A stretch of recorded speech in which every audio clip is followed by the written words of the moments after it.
alhamdulilahi rabil alamin wasalaatu wasalaamu ala rasulillah man la seen mbokk seen xarit seen am di jàmm imam Ahmadou Mokhtar Kanté ma dellu si ci ndimbalu sunu borom subhanahu wa taala di indi ñaari leeral ci vidéo bi nga xam ni gis ngeen ko te ma def ko démb jëme ko ci kooku di tuddee boppam ambassadeur de la jeunesse sénégalaise te muy Cheikh Thiam ambassadeuru boppam dong la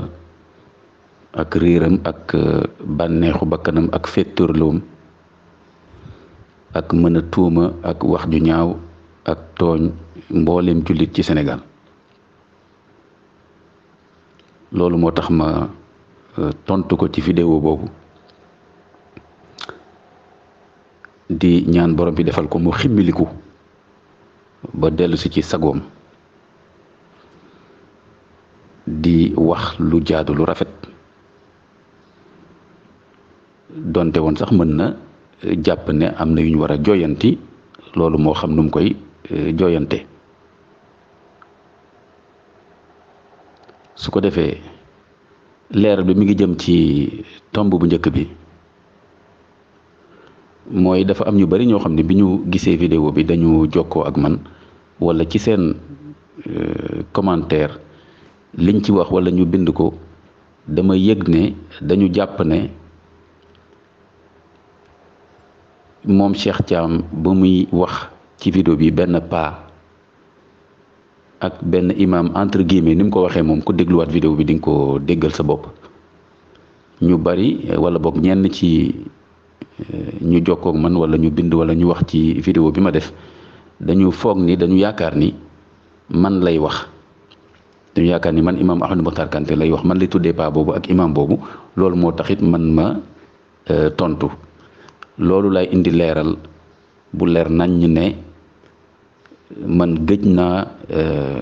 wal fajiri fàttalikuwuma ma dem fa ci at yi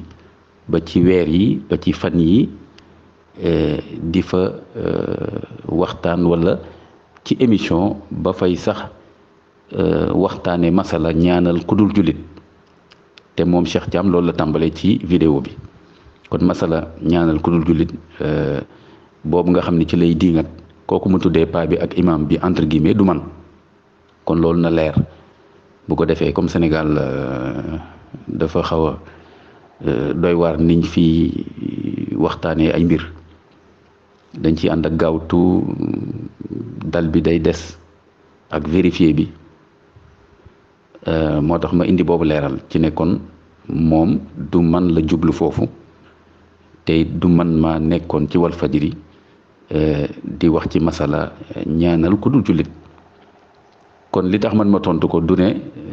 lu mel ne faj mer comme li ñuy wax Sénégal fii ci tubaab règlement de compte ak problème personnel ak problème crypto personnel déedéet li mu wax jëme ko ci jullitu Sénégal yépp ci ñaawteef ci tuuma loolu duma ci dellu si ku nekk na dégluwaatal sa bopp vidéo bi parce que su ma ko waxatee sax di nga gis ku ne waxew ko noonu kon na ku nekk delluwaat ci vidéo ba dégg li mu waxal boppam kon man loolu laa jàpp ne ñàkk teggin la ak tuuma ak lépp loo ko mën a melalee ci ñaawteef rek romb na ko loolu moo tax en tant que man ku nekk kenn ci jullitu Sénégal yi lii egsi ci man vidéo bi ma jàpp ne waruma cee bañ a tontu loolu moo tax ma tontu ci d'ailleurs sax tontu bu tënku kon loolu mooy leeral bu njëkk bi ñaareel bi mooy ni jokkoo naa ci ak sama yeneen mbokku jullit yu nekk ci association yi nga xam ni ñu ngi topp réew mi topp xibaar yi ak li fiy xew rawatina